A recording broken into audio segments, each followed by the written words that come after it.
네, 하나님 말씀 구약 성경 여호수아 24장 14절에서 18절까지의 말씀입니다.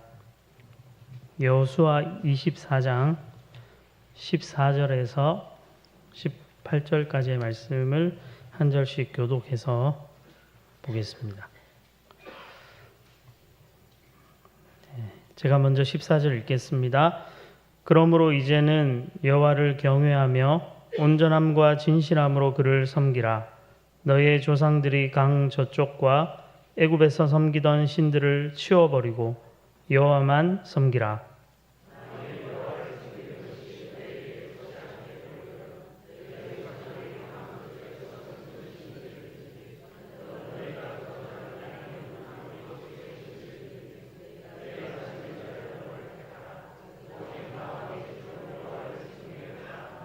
백성이 대답하여 이르되 우리가 결단코 여호와를 버리고 다른 신들을 섬기기를 하지 아니하오리니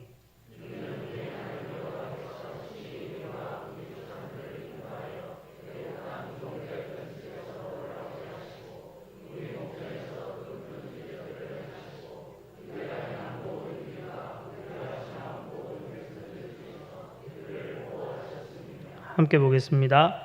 여호와께서 또 모든 백성들과 이 땅에 거주하던 아모리 족속을 우리 앞에서 쫓아내셨음이라.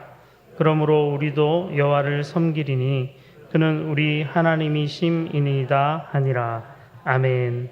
네, 이 시간에는 우리 선교단체 호프 또 선교대구에서 사역해 오고 계신 우리 윤순덕 목사님 나오셔서 행복한 가정이라는 제목으로 말씀 전해 주시겠습니다. 나오실 때 우리 큰 박수로 환영하겠습니다.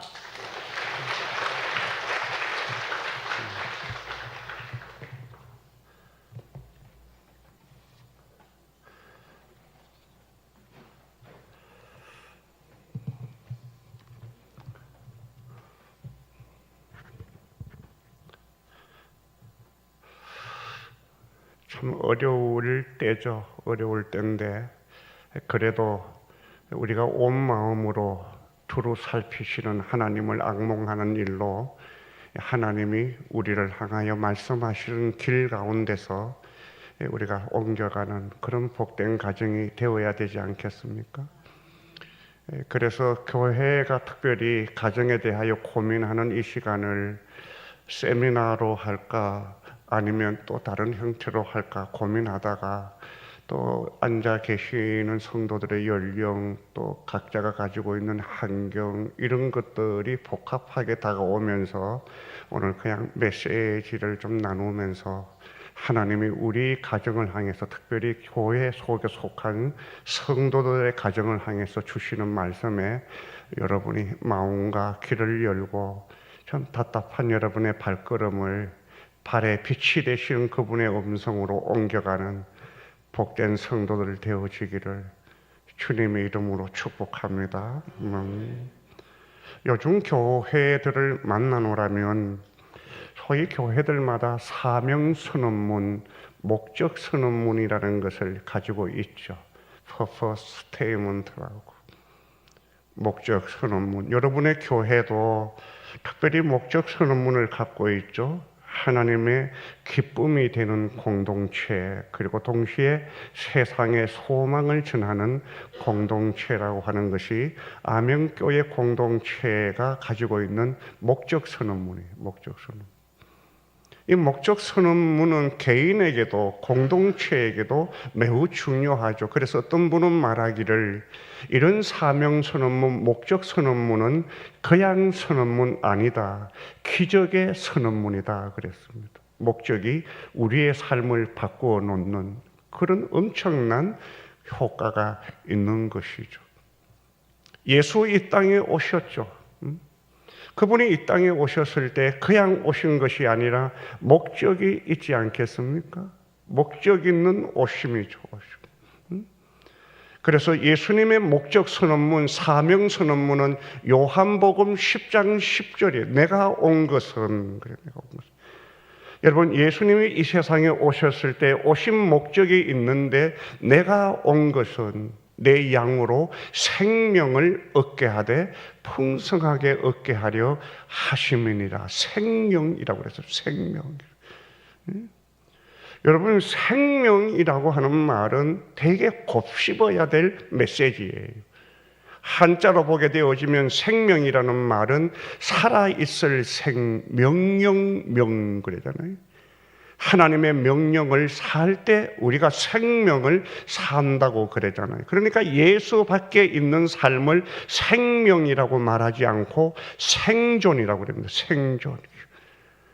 이 세상에 사는 사람들은 생존하지만 우리는 하나님의 명령을 사는 생명을 가진 자죠. 생명이어야 생명을 낳는 줄로 믿습니다. 생명이어야 됩니다. 교회가 생명인가? 교회가 세상에 생명을 줄 수 있는가라고 하는 질문 앞에 가장 먼저 선착해야 될 것은 내가 생명인가를 생각해야 됩니다. 내 안에 그분 계시는가? 그분의 말씀이 내 안에서 운동하는가? 나는 그분의 목적을 살아가고 있는가? 예수 이 땅에 오신 목적은 생명을 얻되 풍성하게 얻게 하려 한다고 그랬잖아요. 여기 풍성이라고 말하는 것은 그냥 소유의 눈침이라기보다는 자족하는 삶, 만족한, 다른 말로 말하면 행복한 삶을 얘기하는 거예요. 그래서 신명기에 보게 되어지면 하나님 말씀하시죠. 내가 오늘 네 행복을 위하여 네게 명하는 하나님의 명령과 규례를 지킬 것이 아니냐. 하나님의 말씀과 그분의 규례 속에 우리를 향한 행복이 포석되어져 있다고 얘기하는 것이죠. 더 말씀 속으로 들어가는 성도들 되어지기를 축복합니다. 그분의 말씀과 규례 속에 우리를 향한 하나님의 선물이 있다고 얘기하는 것이죠. 사랑하는 성도 여러분, 이런 행복한 삶은 한 나라를 살아가고 있는 국민들에게도 마땅히 누려져야 될 권리라는 것을 여러분이 생각해야 됩니다. 여러분은 혹시 대한민국 헌법 제10조를 기억하고 계십니까? 헌법 10조는 이렇게 되었죠. 모든 국민은 인간으로서의 존엄한 가치를 가지며 행복을 추구할 권리를 가진다. 국가는 개인의 가치에 불가항적인 기본적인 인권을 확인하고 그를 보장할 의무를 지닌다 그랬습니다. 무슨 얘기냐 하면 모든 국민은 행복을 추구할 권리를 가진다라고 하는 말을 여러분이 익숙하게 들었던 거잖아요. 행복 추구권이라고. 우리 헌법의 정신 가운데 행복 추구권을 넘어설 수 있는 메시지는 없어요. 국가는 국민들의 행복을 위하여 존재한다. 우리가 국가를 위하여 존재하는 것이 아니고 국가가 우리의 행복을 위하여 존재한다고 하는 이것이 중요한 성경적 가르침 그리고 기독교적인 가치를 반영하고 있는 선언이라고 하는 것을 생각해야 됩니다. 그럼에도 불구하고 행복은 모든 사람들이 추구하고 있는 열망임에도 불구하고 아니 자연스럽게 우리가 행복해지고 싶은 본능이 있음에도 불구하고 누구도 행복을 공부하거나 훈련하는 사람이 없다는 데 문제가 있는 것이죠. 우리는 행복을 공부하는 것에 익숙지가 않습니다. 중요한 것은 연습함으로 이루어지는데도 불구하고 행복을 연습하는 사람들이 없습니다. 사랑하는 여러분, 그런데도 불구하고 최근에 대학가에서 행복학이라고 하는 학문이 등장하기 시작했습니다. 정확하게 얘기하면 2002년도 하버드 대학에서 철학과 상담을 공부하고 있는 한 강사가 대학에 행복학이라고 하는 강의를 개설했습니다. 첫 강의에 8명의 학생들이 그 강의를 들었는데 놀랍게도 이어지면서 자그마치 하버드 대학의 20%에 해당하는 1,400여 명의 학생들이 이 강의를 수강하기 시작했습니다. 그분의 강의를 나중에 책으로 출판했는데 여기 해피라고 하는 책으로 출판이 되어졌어요. 여러분이 정말로 개인적으로 웃고 살고 싶고 하나님이 이 세상에 오신 행복, 그분이 우리 삶 속에 임하기를 원하는 선물의 충만, 그리고 여러분이 생명을 풍성하게 살아내려면 여러분이 고민하면서 여러분 자신이 좀 학습하고 내션하는 기회를 가져야 되지 않겠습니까? 해피하는 제목으로 출판되어졌을 때 엄청난 센세이션을 일으켰죠. 여러분, 이 책의 저자인 탈반 사하르 교수는 바로 이 책을 통해서 오늘날 이 시대를 살아가는 사람들 가운데 행복하지 쉽지만 행복하지 못한 사람들의 이유가 있다라는 거예요. 행복한 사람과 행복하지 못한 사람들의 이유가 있는데 행복하지 못한 사람들 가운데 세 가지 유형이 있는데 첫 번째는 성취주의자라 그랬습니다. 성취주의자. 성취주의자는 미래의 행복을 위하여 오늘을 희생하는 사람들이잖아요. 여러분들 가운데서도 나중에 웃기 위하여 오늘을 낭비하는 사람들 있지 않겠습니까? 많은 사람들이 내일을 위하여 오늘을 엄청나게 희생시키는 사람들이 있습니다. 미래의 행복을 기대하지만 지금 행복하지 못한 사람들이 계시는 거죠. 둘째는 쾌락주의자들이다. 그들은 순간의 쾌락에 몰두하지만 미래를 탕진하는 사람들이죠. 오늘의 쾌락을 위해서 내일의 행복을 희생하는 사람들. 오늘 시대의 정신이 그렇잖아요. 오늘 즐겁고 오늘 즐기기 위하여 내일을 준비하지 못하는 사람들 얼마나 많습니까? 우리가 이후의 삶을 준비한다는 것은 미래에 대하여 우리가 약속 있는 시간을 보낸다는 것인데 오늘 때문에 내일을 버린다면 얼마나 불행하겠습니까? 셋째는 허무주의자들로 대부분 과거의 불행한 상처, 불행한 실패에 발목이 묶여서 오늘 또 행복하지 못하고 그리고 내일 또 행복하지 못한 이들이라고 할 수가 있는 것이죠. 오늘 이 시대를 살아가는 많은 사람들이 성취주의자로, 어떤 사람들은 쾌락주의자로, 또 어떤 사람들은 허무주의자로, 그들의 공통점은 불행하다는 것입니다. 따라서 탈반 사하르 교수는 말합니다. 진정한 행복은 불행한 과거에서 해방되어 오늘과 내일 현재한 미래의 행복을 추구해야 한다고. 하지만 행복학을 강의하는 사람들의 행복의 기준에 따라서 얼마나 정의를 달리할 수 있기 때문에 중요한 것은 어느 누구도 행복을 붙잡지 못하고 그 행복이 오리무중이라는 것 아니겠습니까? 그렇다면 하나님의 사람들, 오늘 여러분과 내가 이 자리에 앉았잖아요. 그리고 귀한 시간을 가지고 있지 않습니까? 저와 여러분들은 어디에서 행복을 찾아야 될까요? 오늘 여러분과 내가 함께 읽었던 말씀에 보면 이스라엘 백성들에게 새로운 리더가 생겼죠. 여호수아입니다. 여호수아가 이스라엘 백성을 견인해 내죠.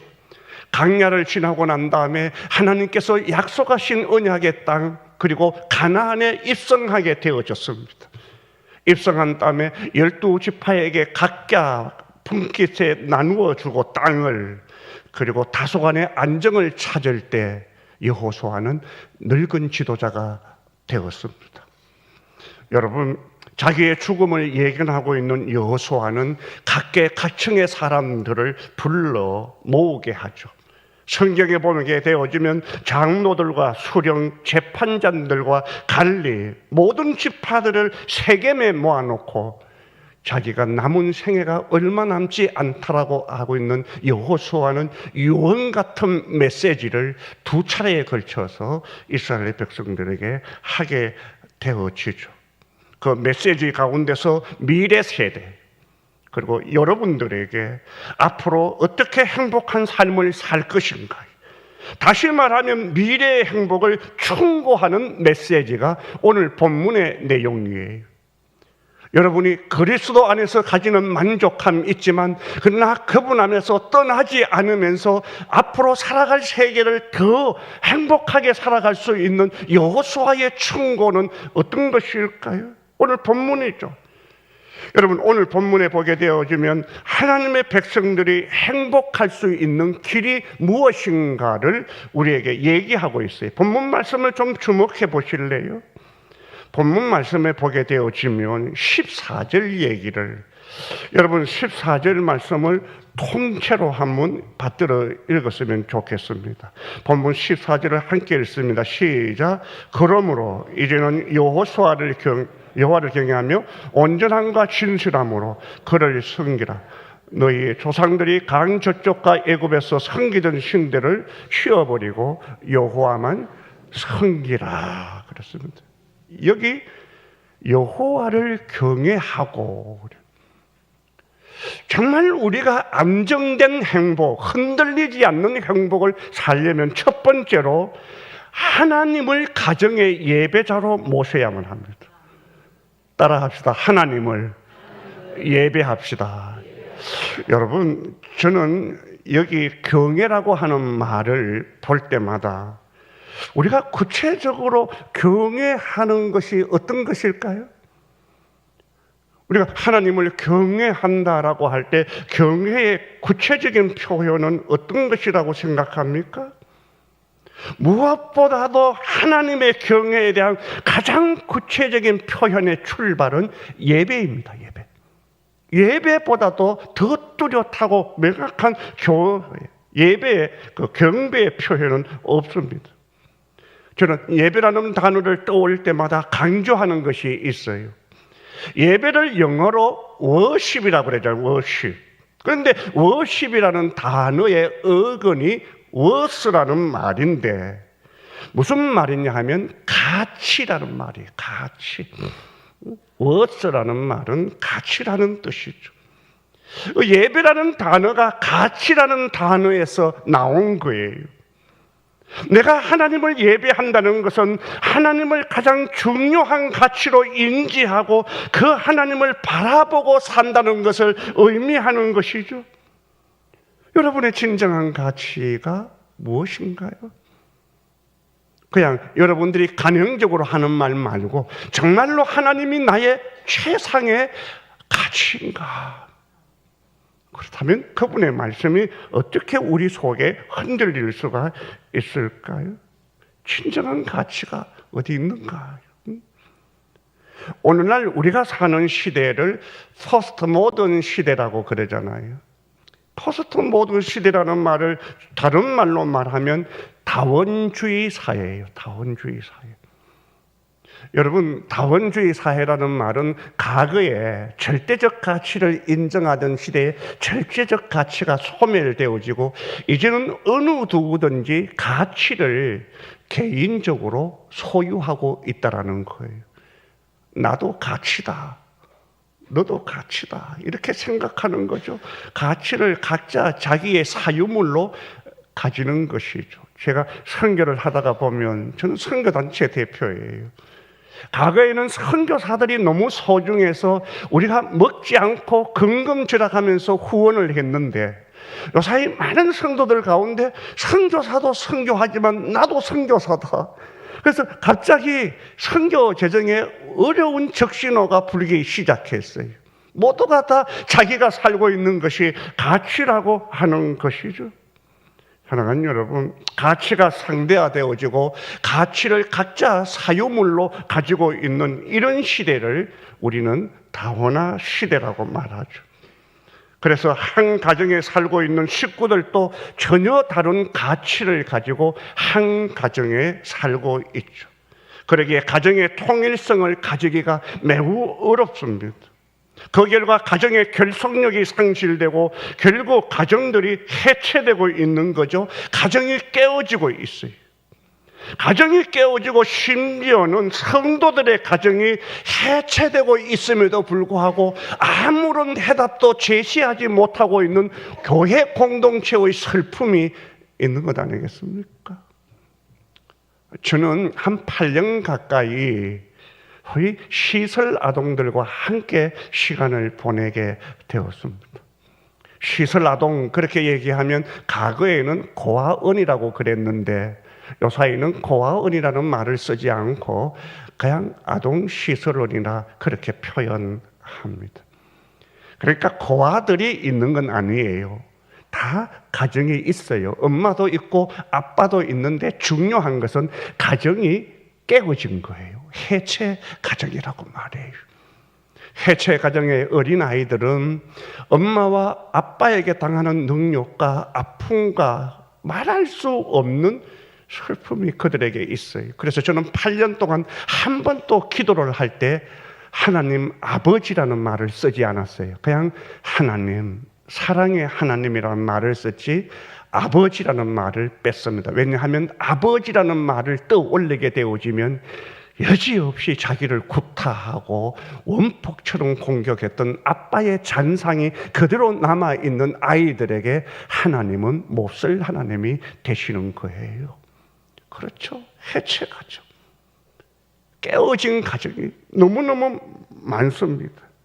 잭 폴서익이라고 하는 기독교 심리학자는 크리스찬 가정이라고 하는 그의 책에서 오늘 시대를 살고 있는 가정은 세 가지 유형이 있다. 첫 번째는 전통적인 가정, 다른 하나는 현대 가정, 세 번째는 성도의 가정이라고 표현했습니다. 여러분, 전통적인 가정, 현대 가정, 그리고 성도, 기독교인의 가정이라고 얘기할 때 왜 이 세 분류를 낼 수 있는 것입니까? 가정을 분리할 수 있는 기준은 다른 것이 아니라 근위가 어디에 있는가, 누구에게 있는가에 따라 가정이 달라진다는 것이죠. 전통적인 가정의 근위는 누구에게 있어요? 아빠에게 있어요. 아빠에게. 아버지에게. 물론 속내는 그 권위가 엄마에게 있지만 형식상으로는 아빠에게 있어요. 그러니까 가정사에 중요한 것을 아빠와 할아버지가 결정했던 전통적인 가정을 떠올리면 여지없이 우리는 이런 가정을 가부장적인 가정이라고 말합니다. 여러분, 가부장적인 간이는 어떤 가정입니까?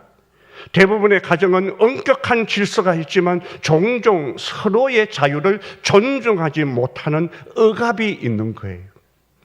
여러분의 가정이 아빠 뜻대로 잘 돌아가면 좋은 가정이 아니라 아빠만 빼놓고 다 슬픈 가정이에요.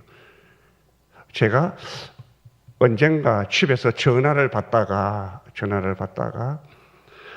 안녕하세요. 그러니까 예, 윤 목사입니다. 이렇게 하니까 그쪽에서 민혁이 좀 바꿔주세요. 그래, 민혁이네 집이죠. 그러더라고요. 아니다, 내 집이다. 내 집이다. 민혁이는 내 아들이다. 제가 그 전화를 하고 난 다음에 우리 아들에게 사과를 했어요. 미안하다. 우리 가정인데 아빠가 표현을 잘못해서 미안하다고. 가끔씩 우리는 자녀들에게 분노하거나 화가 나면 내 집에서 나가 그러죠. 내 집에서 나가. 여러분, 어떻게 가정이 아빠 뜻대로 되어지고 엄마 뜻대로 되어져야 될까요? 어떻게 교회가 개척 멤버가 끌고 가고 몇 사람의 땡깡이 끌고 가게 될까요, 여러분? 우리 개인도 그렇지만 가정도 그렇지만 공동체는 언제든지 하나님이 견인해야 될 줄로 믿습니다. 하나님이 끌고 가야 됩니다. 하나님이. 그 근위가 아빠에게 있는 거, 이걸 가부장적 가정, 전통적 가정이라고 그래요. 아직도 여전히 이런 전통적 가정에서 해방되지 못한 경상도 가정이 슬픔이라고 말하는 타 지역 사람들이 의외로 많습니다. 얼마나 힘들면 경상도 시집가고 장가가면 뭐라고 얘기해요? 차라리 선교지 가지 이렇게 얘기하고 어려움을 얘기하는 거예요. 말이 통하지 않는, 소통되지 않는. 그렇다면 이 시대에 등장하고 있는 현대인의 가정은 어떤 가정일까요? 우리 시대 현대의 가정은 근위가 어느 누구도 이 근위를 독점할 수가 없습니다. 현대인의 가정은 사실 따지고 보면 모든 근위를 나누어 가지고 있어요. 제가 어제 토요일이었습니다. 가족들끼리 외식을 해야 되는데 따지고 보면 내 뜻대로 한 번도 간 적이 없어요. 언제든지 가장 밑에 있는 아들에게 성녀가 어디 갈래? 가정의 힘을 누가 가지고 있는 거예요? 자녀들이 가지고 있기도 하고 때로는 딸내미가 가지고 있기도 하고 그니를 독점하고 있는 사람이 없죠. 저마다 자기 소견에 옳은 대로 행하는, 허위 말하면 그니의 사사시대를 살아가고 있는 것이죠. 이것이 이 시대 가정의 모습이죠. 가족 각자가 저마다 자기중심이 된 세상, 이런 결과는 여지없이 혼란입니다. 이런 시대 가정의 모습을, 그래서 집에 들어가게 되어지면 가족들이 모이면 시끄럽게 되어지고, 그리고 모임과 숫자만큼 갈등하게 되어지고 아파하게 되어지고 상처를 가지고 있는 가정들을 보게 되는 거죠. 그렇다면 저와 여러분들이 이루어야 될 성경적 가정, 성도의 가정은 근위가 누구에게 있는 것입니까? 당연히 하나님이시죠. 하나님이 다스리는 가정. 여러분, 하나님이 가정을 다스리면 그 가정의 특징이 어떻게 드러나야 될까요? 벌스익은 이렇게 얘기해요. 하나님이 다스리는 가정은 은혜로워야 된다. 은혜로워야 된다. 여러분, 이것을 여러분 마음속에 받고 싶고 신뢰하고 싶은 마음 있지 않습니까? 벌스익은 이렇게 얘기해요. 은혜로우신 하나님이 다스리면 은혜로워야 되지 않겠는가? 사랑의 하나님이 다스리면 가정에 사랑이 있어야 되지 않겠는가? 여러분의 가정의 다스림을 하나님에게 양도하는, 마땅하죠, 여러분. 사랑하는 성도 여러분, 오늘 여러분은 이런 성경적 가정, 성경적 행복한 가정, 성경적 가정이라는 말을 떠올릴 때 행복한 가정, 성경이 경영하는 가정이라는 말을 떠올릴 때 여러분 머릿속에 연상되어지는 그림이 있습니까? 하나님이 우리 가정에 다스리면 그 행복한 가정이 되는데 그 행복한 가정에 대한 그림이 있느냐 말이에요. 떠오르는. 저는 행복한 가정이라면 가장 먼저 떠오르는 것이 그 유명한 기독교 화가였던 밀레의 만종처럼 석양이 짙어갈 무렵 저 멀리 들려져 오는 교회의 종소리 앞에 그 종소리를 들으며 부부가 경건의 손을 먹고 함께 기도하는 모습이 떠오릅니다. 오늘 우리는 그것을 꿈꿀 수 있어야 됩니다. 한 주간 동안 가족 구성원들이 흩어져 살잖아요. 직장에서, 다양한 일터에서, 그리고 학생들로 캠퍼스에서 각자 흩어 살죠. 그러다가 주님의 날이 되었습니다. 하나님의 집인 교회당에 와서 온 식구가 함께 하나님을 경배하며 예배하는 모습보다 더 행복한 모습이 어디에 있을까요?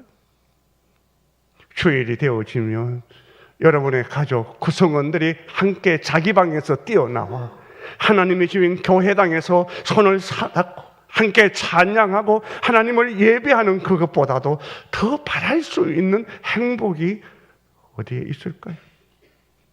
아브라함의 하나님이 이삭의 하나님이 되고 이삭의 하나님이 야곱의 하나님이 되어줘서 모든 가족이 함께 더불어 하나님을 예배하는 행복한 가정의 그림을 여러분들이 좀 꿈꿔야 되고 그것을 여러분의 가정에서 만나고, 아니 그런 가정을 통하여 새로운 가정을 세우는 복된 가정들 되어지기를 주의 이름으로 축복합니다. 정말로 예배가 살아나는 가정, 가정의 예배자를 하나님으로 모시는 가정, 이 가정이 여러분의 가정이 되었으면. 둘째는 우상을 포기해야 되는 거죠. 14절 말씀에 보면 또 하나의 도전이 있죠. 그것은 너희의 조상들이 강적족과 애굽에서 섬기던 신들을 제하여 버리고 여호와를 섬기라. 개역 개정은 신들을 치워버리고 여호와를 섬기라. 여기 신들이라 번역되어져 있는 단어는 서몰 god입니다. 그리고 뒤에 s를 붙이게 되면 신들로 표현되어지죠. 치를 대문자로 바뀌게 되어지면 하나님이시죠. 이처럼 하나님과 신들은 유사하고 구분하기가 어렵습니다. 잠시만 방심하면 스몰 god가 대문자 god로 바뀌어져서 혼동되어지는 것이 우리의 삶이 되어질 수가 있습니다. 이런 스몰 god s를 우리는 우상이라고 그럽니다. 우상. 여러분, 우상이 하나님의 자리에 머물러 있는 거 여러분 한번 생각해 봐야 돼요. 우리가 사실은 이런 우상을 우리 속에 품고 산다는 것을 잠시만 방심하면 놓칠 수 있습니다. 많은 경우 우리가 예수님을 믿고 하나님을 믿는다고 하지만, 그런데 우리가 어느 날 자녀들을 불러놓고 자녀들을 향하여 말하죠. 여러분들은 자녀들을 향하여 어떤 메시지를 던지나요? 메시지를 던져. 오늘 아침에 저는 30대, 40대 청년들과 함께 시간을 보내면서 가장 유익했던 시간이 거의 코로나 팬데믹 상황 때 저는 가장 큰 유익을 누렸다고 그랬습니다. 저희 참 좋은 교회, 제가 참 좋은 교회 부목사로 35년째 있는데, 참 좋은 교회에 갑자기 코로나 확진자가 생겨서 약 80여 명의 성도들이 코로나가 확진되어지면서 교회가 문을 닫았습니다. 그때 얼마나 많은 성도들이 당황했나요?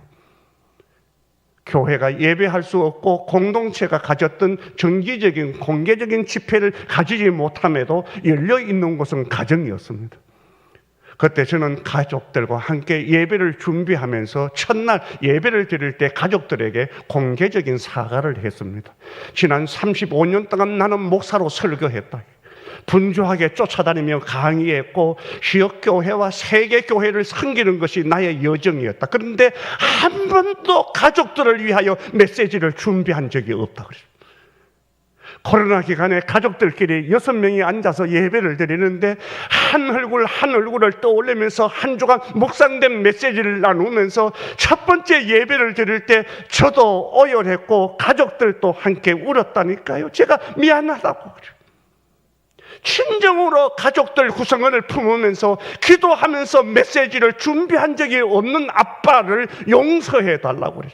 그때 제가 긴급하게 했던 것이 아버지들을 예배 인도자로 세우는 거였습니다. 그래서 각자 메일을 보내고 톡을 보내면서 가정 예배는 살아있으니까 우리가 가정 예배자가 되어야 되지 않겠는가? 각자 아버지들은 모여서 예배를 공부하자 해서 그 당시 30여 명의 아버지들을 모아놓고 가정에서 예배를 어떻게 진행할 것인가에 대한 예배학을 공부했다니까요. 그때 일어났던 가정들이 기쁨을 얘기하더라고요. 사랑하는 여러분, 우리가 그 아이들에게 어떤 얘기를 하고 있는 겁니까? 아들아, 딸아, 내가 인생 살아봤다. 살아보니까 믿을 것은 돈밖에 없더라. 그렇게 혹시 말하지 않습니까? 손해보지 말아라. 여러분, 우리가 이런 말을 얘기한다면 우리가 입으로는 하나님을 믿고 말씀을 신뢰한다고 하지만 실제로는 돈을 신으로 믿도록 자녀들에게 가르치고 강요하고 있다는 사실을 가끔씩 청년들과 함께 보다가 보면 어떤 이상형에 대하여 말하면 믿음이 좋은 사람이라고 말하더라고요. 그런데 결국 결혼이 닥치면 믿음만 안 보더라고요. 다 보는데 믿음만 안 보더라고요. 여러분은 여러분의 자녀들에게 무엇을 소통하고 계십니까? 나누고 계십니까? 정말 우리 자녀들에게, 자녀들을 가르는 부모들에게 묻고 싶어요. 가장 중요한 질문이죠. 여러분은 진짜 여러분에게 하나님이 무엇이냐고. 나는 무엇을 정말 신뢰하지? 그냥 하나님을 믿습니다, 말씀을 신뢰합니다 말고, 그냥 형식적으로 여러분에게 패내는 그런 대답 말고, 여러분이 진짜 조용히 눈을 감고 나는 정말 무엇을 신뢰하지? 난 정말 무엇을 기대는가? 믿음은 의지하는 거잖아요. 기대는 거잖아요. 여러분, 무엇을 기대고 있는 거예요? 질문하고 싶어요. 오늘 동일한 질문을 성경이 우리에게 던지죠. 너희 섬길 자를 택해라. 선택하라고. 16절의 핵심 말하죠. 백성이 대답하여 이르되 우리가 결단코 여호와를 버리고 다른 신들을 섬기지 않겠다. 우상을 포기해야 됩니다. 저는 여러분의 가정에 우상을 걷어내고 불태우는 일들을, 내 속에 있는 우상을 끄집어내는. 그래서 여러분의 진정한 가치, 진정한 보람, 그리고 진정한 소망, 진정한 생명이 무엇인지를 여러분이 가치를 인식한다면 그 자리에 하나님으로 채워야 하고, 여러분의 마음에 자정해야 될 계실 그분은 우리를 창조하신 그분이어야 되는 것이죠. 여러분의 가정에 우상을 불태우는 은혜가 있기를 축복합니다. 그리고 하나님의 가정의 중심에 앉아 계시는 그런 가정이. 셋째는 하나님에 대한 진지한 섬김입니다. 오늘 본문에 보면 여호수아는 이스라엘 백성에게 믿음이라고 하는 단어보다도 훨씬 압도적으로 많이 쓰는 단어가 있는데, 그것이 다른 것이 아니라 성기라는 말이, 성기라는 말. 믿으라라는 말보다도 성기라. 여러분, 성김의 두 가지 자세를 얘기하죠. 온전함과 진실함으로.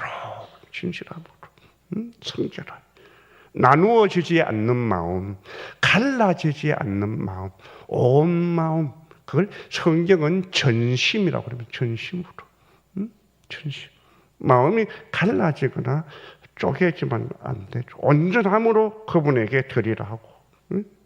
진실하게 그분을 섬기라고. 우리가 그렇게 하고 있는가를 질문하죠. 믿음은 보이지 않죠. 그러나 섬김은 보이죠. 섬김을 통하여 우리가 믿음을 보는 것 아니겠습니까? 여러분, 이스라엘 백성들의 고백을 마지막으로 좀 정리했으면 좋겠는데, 17절 말씀을 우리가 꼼꼼히 읽어보면 다른 말이 아니에요. 하나님이 우리를 구원하셨다, 애굽 땅에서 건지셨다, 광야에서 보호하셨다, 인도하셨다, 여기까지 인도하셨다. 결국 그분이 승리하게 하셨다. 구약을 보게 되어지면 구약 안에 있는 하나님은 세 가지 단어로 요약할 수가 있어요. 하나는 함께 하신다. 임마누엘입니다. 임마누엘. 하나님이 우리와 함께 하시는 것을 믿으시면 아멘. 우리 주님께서 떠나시면서 내가 이제는 갑니다. 그러면서 말하기를 내 대신 보혜사 성령을 우리에게 보내셔서, 성령으로 우리와 함께 하시는 하나님, 함께 하시는 주님, 함께 하신다. 아들을 낳으리니 그 이름을 임마누엘이라 하리라. 말씀을 전해라. 내가 끝날까지 너희와 함께 있겠다라고 하는 성경의 가장 큰 약속은 임마누엘이고, 예수 그분의 이름이 임마누엘입니다. 하나님이 함께 계신다. 이거 하나만 우리가 가지고 있으면 흔들리지 않습니다. 제가 선교 단체를 섬기고 있잖아요. 선교사들에게 있어서 가장 큰 위기는 외롭다는 거죠. 내 혼자 여기 있다라고 할 때. 여러분, 과거에는 우리가 선교단체 리더를 뽑으려고 하면 필드 사역 한 텀, 국제적인 감각, 그리고 그 사람의 비전, 그리고 공유할 수 있는 가치, 이것이 리더십을 뽑는 조건이었어요. 선교지 한 텀, 4년이겠나요? 그런데 최근에 저희 공동체에서 총회를 가졌는데 30년이 넘는 선교사들이, 필드에서 보낸 선교사들이 너무 많아요. 너무 많아요. 지금 20년은 청년이에요. 청년. 우리가 선교지에 오래 가 있으면 어려운 것이 뭐냐 하면, 파송되어져서 1년, 2년, 3년, 4년은 편지도 보내주고 카톡도 보내고 관심도 가지고 후원도 하는데, 선교지에 한 40년 머물러 있으면 그런 선교사가 있나? 잊어버려요. 사람들을 통하여 망각되어지고 잊어버림을 받는다는 것은 외로운 일이죠. 잊혀진다는 거예요. 여러분, 고독은 인간이 겪을 수 있는 가장 큰 죽음에 이르는 병이라고 그러잖아요. 세상에 내 혼자밖에 없다, 이런 마음을 가지게 되어지면 그것은 절망으로 다가가게 되어지고, 그것이 심각한 우울 현상을 가진다면 이 세상을 기쁘게 바라볼 수가 없죠. 그러나 기억하세요. 그럴 때 선교사들을 붙들고 있는 단 하나의 믿음, 하나님이 나와 함께하고 계신다라고 하는 이 임마누엘이 위로하고 격려하고 다시 서게 만들고, 그리고 그 땅 현지인들을 주님의 몸처럼 섬길 수 있는 엄청난 소생함을 준다니까요. 하나님 말씀합니다. 함께한다, 함께한다. 정말 여러분 가정에 하나님이 함께 하시는 표지, 그리고 증거를 드러내는 은혜가 있기를 축복합니다. 우리가 새로운 영혼을 교회에 초청해서 그 생명이 태어나는 것을 기대하지만, 따지고 보면 여러분들이 한 번 하는 VIP로 되어지는 것 아니잖아요. 여러분이 일상 속에 흩어져서 세상 속에 빛과 소금으로 살아내면서 살아가는 경이로운 삶을 여러분들이 보여준다면, 그걸 우리는 정인이라고 얘기하잖아요. 정인. 여러분, 정인은 말씀대로 살아가는 자들이에요. 동행하는 자들입니다. 저는 여러분들이 초청잔치를 통하여 새로운 영혼을 만나는 것을 기대하고 준비하기를 원하지만, 더 중요한 것은 이미 세상 속에 정인으로 파송을 받은 여러분의 살아있는 삶, 그리고 세상 속에 숨어있는 여러분의 가정의 가정됨을 통하여 세상에 감출 수 없는 하나님의 빛과 영광을 드러내면서 세상 사람들을 하나님 앞에 세우는 그런 생명을 낳고 잉태하고 출산하는 기쁨을 가지는 그런 가정들로 하나님께 쓰임을 받는다면, 우리 하나님 얼마나 기뻐하실까, 기뻐하실까. 또 하나는 에벤에셀이잖아요. 에벤에셀. 하나님이 여기까지 날 도우셨다. 따지고 보면 아멘교회의 어제와 오늘을 따져보면 그분이 함께 하심을 어떻게 여기까지 그분이 다. 여러분, 한 분 한 분의 삶도 믿음 안에서 조명하고 성령님 안에서 살펴본다면 하나님이 정말로 여기까지 은혜요 인도하심이었다는 것을 고백할 수밖에 없잖아요. 그리고 마지막은 여호와 이레라고 준비하시는 하나님. 저는 이번 세미나 이 짧은 시간 또 하나님이 준비하셔서 여러분의 교회에게 주신 아름다운 장인 줄로 믿습니다. 하나님이 준비하신다. 준비하신다. 이것이 구약이 가지고 있는 메시지예요. 여기 이스라엘 백성들의 반응 18절에 그러므로 우리도 여호와를 섬기리니 그는 우리 하나님이십니다. 하나님이 구원의 하나님이라면, 하나님이 나를 인도하시는 하나님이라면, 그래서 여기까지 인도하셨다면 하나님이 우리의 하나님이 되는 것이 마땅하지 않습니까? 그렇습니다. 우리가 그 하나님을 섬기겠습니다. 이것이 이스라엘 백성들의 고백입니다. 말씀을 정리할게요. 오늘 본문에 우리라는 단어를 사용하고 있잖아요. 우리.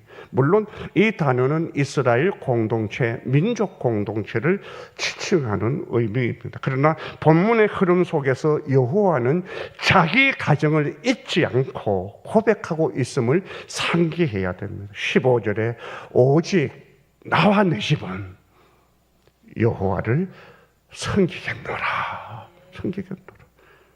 따라합시다. 오직 나와 내 집은 여호와를 섬기겠노라.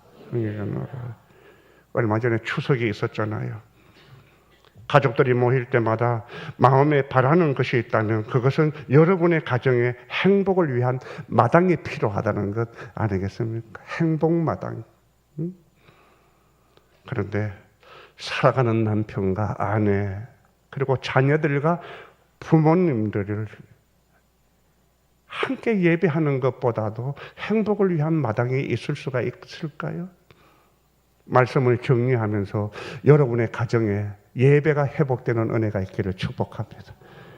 가정 안에서도 교회 안에서도 그리고 진정한 섬김을 위해서 여러분 속에 속내 품고 붙들고 있었던 우상을 끄집어내고 조용히 믿음 안에서 불태우시고 그리고 다음 세대에 넘겨줘야 될 진정한 가치가 무엇인지 여러분의 가정을 무엇보다도 믿음의 가문을 세우는 일에 여러분들이 기도의 숙제를 가지고 있으면서 온 가족, 온 식구, 온 구성원들이 몸을 일으켜 마음을 열어 하나님을 예배하는 정말로 행복한 가정이 복원되어지는 그런 은혜가 있기를 주 예수 그리스도 이름으로 축복합니다. 이 시간 한번 기도했으면 좋겠습니다. 가정을 위해서. 저는 이 시간 단순하고 친솔한 질문을 여러분에게 드리고 싶습니다. 여러분은 정말로 행복한가요? 아니면 내 마음이 공허하여 실상은 교회에 있지만 내가 붙들고 있는 것이 하나님이 아닌 우상인 줄 모릅니다. 한번 잡고 있는 그 우상을 여러분들이 놓아보지 않겠습니까? 그리고 정말 진심으로 하나님을 붙들어 보지 않겠느냐 말입니다. 생명의 하나님, 구원의 하나님, 진정한 복의 하나님, 그 하나님을 붙들기 위한 거룩한 결단이 필요해요. 짧은 우리 1분간의 기도예요. 하나님 아버지, 하나님의 자녀됨이 너무 영광스럽고 한편으로는 두렵습니다. 나에게 행복을 주십시오. 우리 가정에 행복을 주십시오.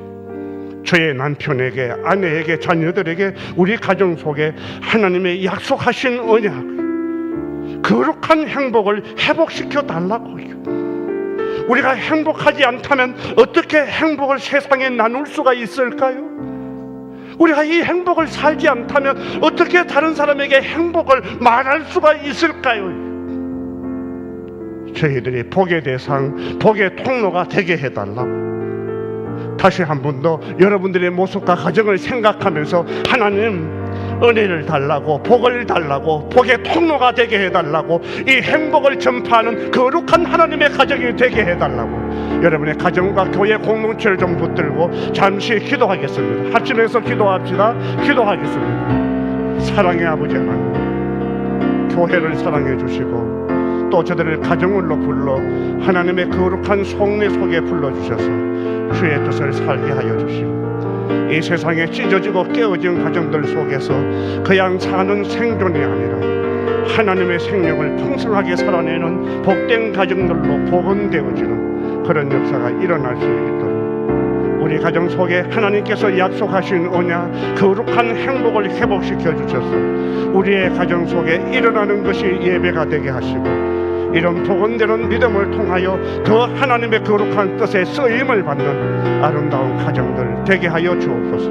아브라함의 하나님, 이삭의 하나님, 야곱의 하나님이 한 하나님이 되어져서 한 식구가 함께 모여 가슴을 열고 하나님 앞에 기쁨의 찬양을 드리며 주님의 거룩한 존재를 누리는 예배가 회복되어지는 가정 되게 하시고 무엇보다도 가정의 우상을 제거하여 주시고 진실로 진심으로 깨어지지 않고 찢어지지 않는 한 마음을 가지며 하나님의 거룩한 부르심과 구례를 옮겨가는 그런 가정들이 되어질 수 있도록 주께서 은총을 더하여 주옵소서. 아버지 하나님, 우리를 새롭게 하시니 감사합니다. 우리 가정에 기회를 주셔서 다시 한번 일어설 수 있도록 은혜를 베풀어 주옵소서. 하나님의 거룩한 복을 붙들 수 있도록 베푸시고 나의 사랑하는 배우자들, 나의 사랑하는 자녀들, 나의 사랑하는 부모님들을 진실로 불쌍히 여겨주셔서 하나님 앞에 원래의 아름다움을 회복할 수 있는 진정한 예배자가 되게 하시고 행복을 살 수 있는 은혜를 허락하여 주시옵소서. 아버지 하나님, 주께서 약속하신 그 거룩한 복을 경험하는 성도들이 될 수 있도록 은혜를 베풀어 주시고 우리를 이 땅에 남겨놓은 하나님의 거룩하신 뜻, 거룩한 복의 통로가 될 수 있도록 이 복을 유통하는 성도들 되게 하여 주옵소서. 예수님 이름으로 기도합니다. 아멘.